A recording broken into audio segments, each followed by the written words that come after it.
in a recent survey, I saw that only 10% of managers are really engaged daily in their most important work, which is complete care of their staff. And it really, the writer that was quoting this survey said that it's perhaps less than 10%. So we get so busy with the busy work that we don't care for the staff. But what are we without the staff? Without highly qualified, highly motivated staff, we're nothing, right? So this is actually the title of a book, but I do believe that you either love them or lose them. And how it's not that easy to love them all, because they're a bunch of cranky guys sometimes. Someone called me on Saturday and the guy's like, man, I'm spending time with my kids. The guy says, I got a problem I need to talk to you about. Monday morning. He tells me Saturday at noon. He said, first thing Monday morning when you come in, let's meet. Can you give me about half an hour of your time? And I said, sure. But now I was burning with curiosity, and I said, well, can you tell me what it's about? Because I didn't want to wait till Monday morning. So he told me, and I was like, oh my goodness, this guy saw the pay of someone else, and he thought it was unfair that he's working harder, and he didn't make last week as much as that other person. Actually, he made more, but proportionately for the amount of work that the other person did, he felt that he didn't get compensated properly. Well, this morning we sat down and I said, I went in with the intention to just listen to everything he had to say. And it turned out that when we broke down the numbers, he made more and he was compensated quite fairly. He did really well last week. And then he realized that he's in an advantageous position actually compared to this other person. This other person had a really good week. And this guy who's a superstar got jealous over that 1 week. So, oh well. But it turned out really great, good conversation. And, you know, there's so many things we can do. And this is, by the way, it claims itself, the book, Love 'Em or Lose 'Em, that it's the top retention book. Now, I'm not sure that it is or it's not, but it does have some really good ideas about how leaders can do things for their people. Like when one employee had a kid and he had to run to the hospital, but there were pets at his house that nobody could take care of. And the manager said, don't worry about the pets, I'll go and take care of your dog. Little things like that, that are a little bit outside of the work. What do y'all think is the greatest obstacle to growth? Anybody? Keep doing the same thing every day, expecting different results. That's pretty close to what I found. I know that there's only 3 things that will make a difference in your tomorrows. That's it. That's what you read, who you associate with, and what you listen to. Yeah. If you don't input something new, you're going to keep regurgitating the same shit tomorrow. Yep. Same shit. You know, when we don't invite outsiders to look, professionals, our peers to look at what we're doing, Mm-hmm. we're like, it's fine. I'm fine. It's all good. I'm repeating the same mistakes. I'm causing the same trouble every day, but I'm fine. I've got a 30% comeback ratio, but I'm fine.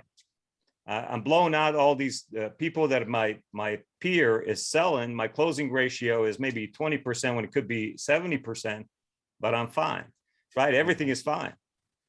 Which means it's really not. You ever watch people when they respond with fine and watch their eyes? But look, I'm fine too, right? Mm-hmm. Yeah. Here's my acronym for fine: fucked up, insecure, neurotic, and emotional. Yep. Or excuse me, feeling insecure, neurotic, and emotional. I apologize for the slang. Hey, so I think accountability and a lack of communication is what holds us back the most.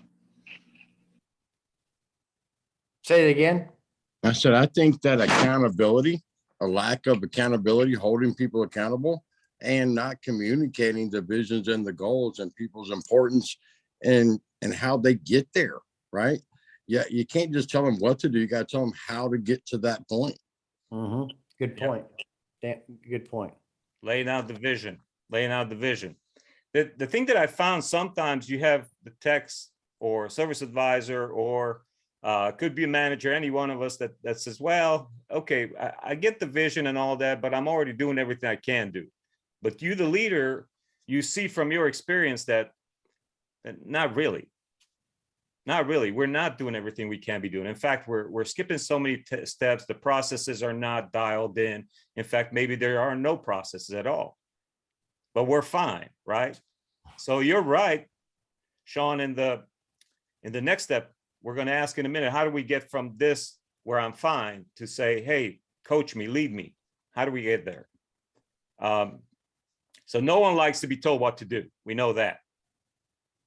But champions, the real champions, they ask to be told what to do. And they submit voluntarily to coaching and accountability. So how do you know you have a champion on your hands? They ask to be coached. You know, when the person, they say when the student is ready, the teacher will show up. Mm-hmm. And that's how you know that you got a champion on your hands, is when you got an individual that says, mentor me, show me the way. But not everybody's going to do that. There's some that will get affected by our leadership. And even though they don't come to you, if you go to them, you jolt them out of their lethargic existence. You reach their heart by any means other than unethical. Somewhat unethical is okay. No, I'm kidding. No. Try to find any means to reach their heart. And I ran across this thing. I don't know, maybe is Eric still here, or he left? I think he had a meeting to go Yeah, I to. think Eric had to go, but I think he's a Michael Jordan fan. But Michael Jordan wasn't a fan of Phil Jackson when Phil Jackson first went to the Chicago Bulls. I happened to live in Chicago at the time when this happened, when they won their first NBA in 1991, 1992. I was there for the second one, and it was pretty cool. But the story goes that he didn't really, Michael Jordan was a star and he always had the ball, and he was afraid that Phil Jackson wasn't going to let him have the ball. And Phil Jackson came in and he told Michael that, look, you're a star, but we need other threats. We need more people, because we cannot face down our opponents if all we got is you, because they're going to lock you down. They've got a strategy to surround you, and it ain't going to happen. So eventually, Michael Jordan realized that Phil is not against him. So I love what happened in this little clip right here. Let's see if we can play it.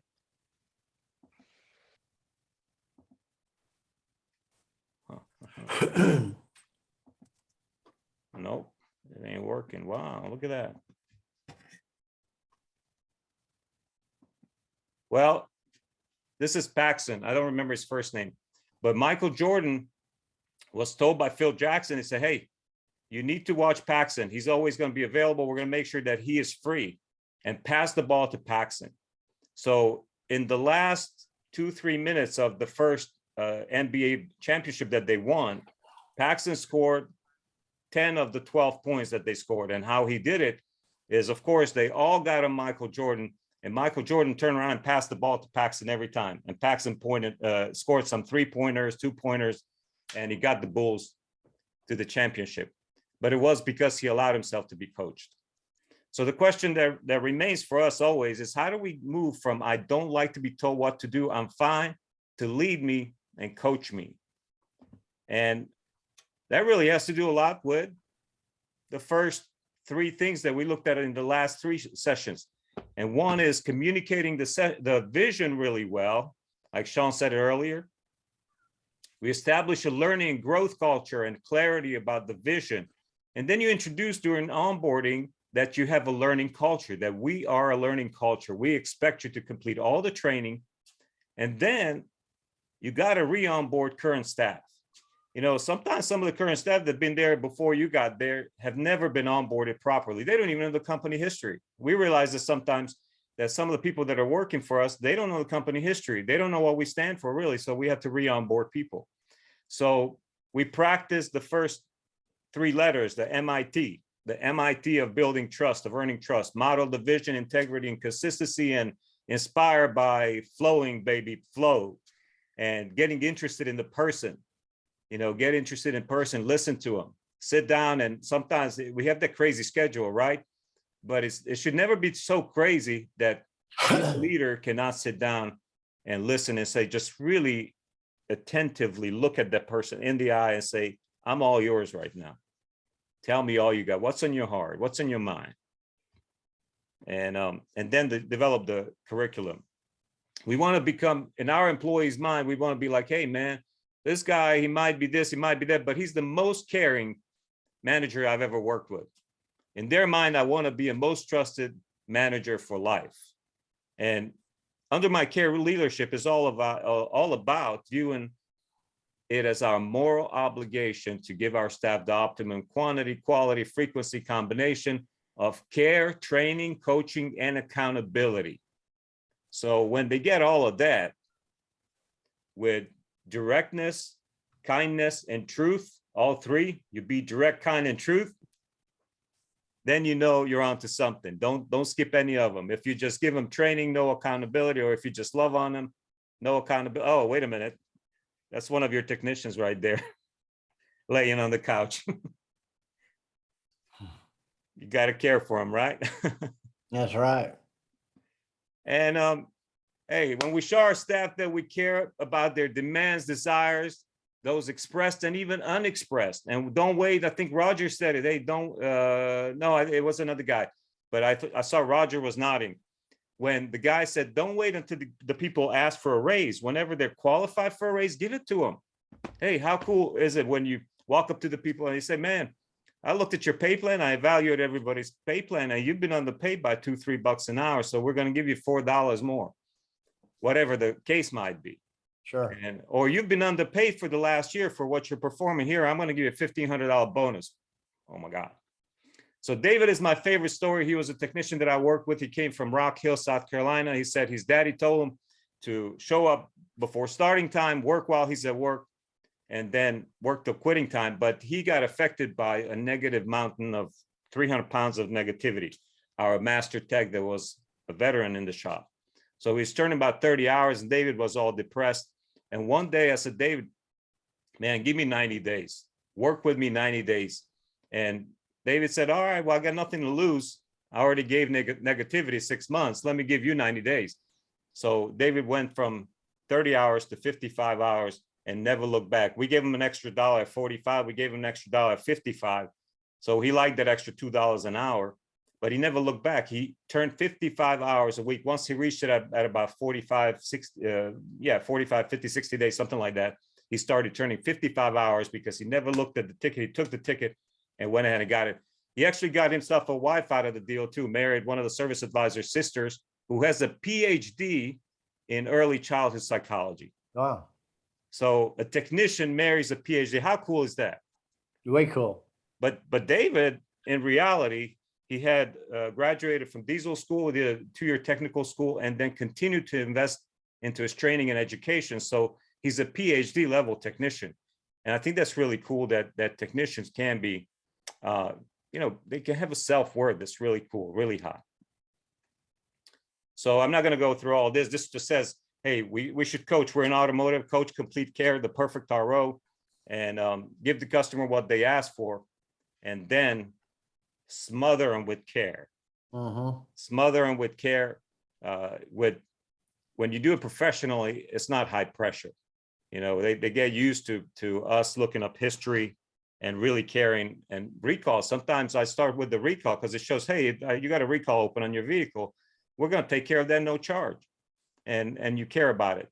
Instead of them going down the road and finding out they got a brake switch recall that was never done and they got rear-ended because the guy never looked up the recall for the last 6 visits that the car was in the shop. So we coach on complete care, and that would be my vision, that we have complete care in my shop. I mean, that's good for the bottom line too. So I guess some questions to ask ourselves: how would you rate your current performance on complete care? And so we coach on the gap, right? Make small improvements. It's good. We're not going to change the world in 30 days, but a great leader is going to make a great impact really quick, because, and Sean, you know that you're all of a sudden instituting processes that these guys have never had. Sean's tearing it up. What do you think? You're on mute, Sean.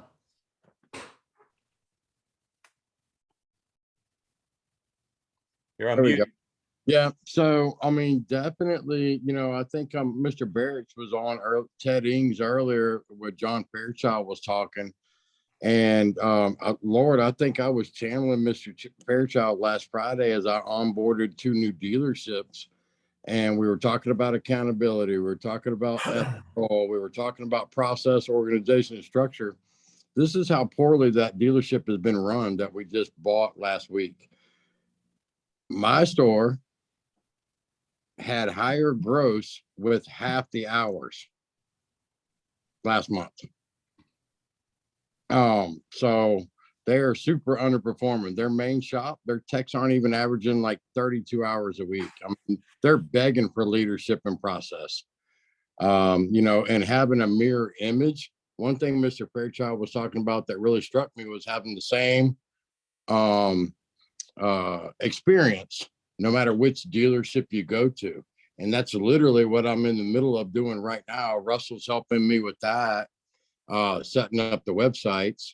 And we're trying to iron out some things with that email that I got earlier with the guy calling me. He had no clue what's going on, Russell. He's like, what is this email? Yeah.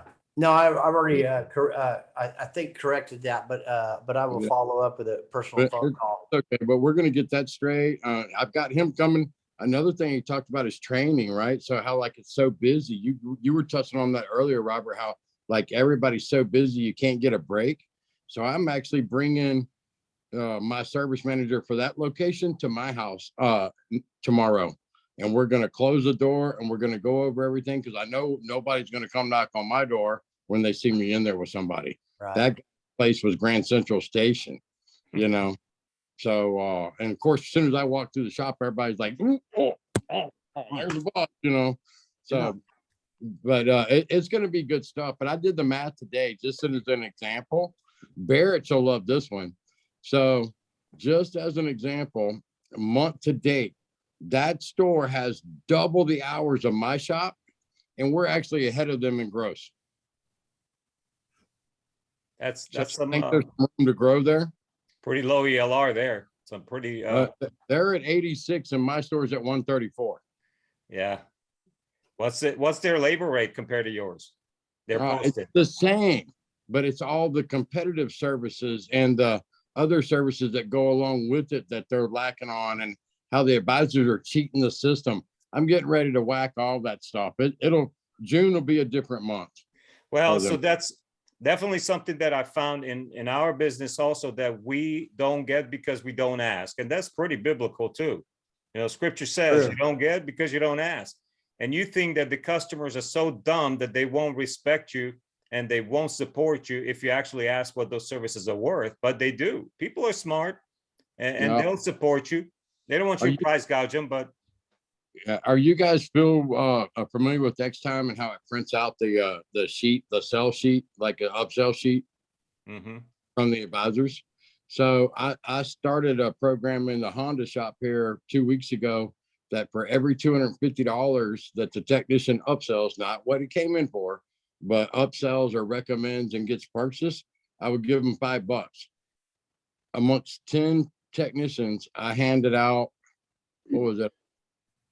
I think it was about $1,500 today. Wow. Yeah. So it was great. It was over 50. It was 50 something $1,000 in upsells.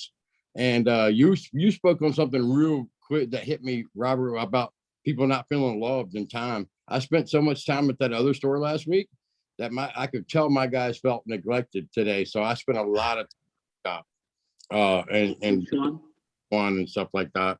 I didn't store today, so. Sean, quick question for you. The store that's down on ELR and gross, they discount a lot? Well, the discounts aren't terrible. It was just there's a lack of structure, and they have a funky thing. I'm actually separating the DMSs. They have an Acura and a Mazda DMS combined, so there's double of every opcode. It's the craziest freaking thing you've ever seen in your life.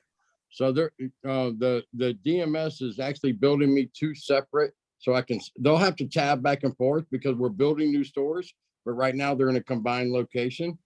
So, but they'll have to tab back and forth so we can separate Acura and Mazda. They're 2 totally different brands. So It's gonna take a lot of work, but my boss, I feel very blessed. That's the reason I took this job, was because I knew it was gonna expand into multiple locations. So basically, I'm in charge of anything that Umansky Auto buys in East Tennessee, and they're looking at a couple. markets. So my goal was always to be a multiple location fixed ops director, and Greg Moore, my boss, has given me that opportunity That's to awesome. show. So I'm very appreciative. Congratulations, brother. Yeah, Thank that's great. Congrats.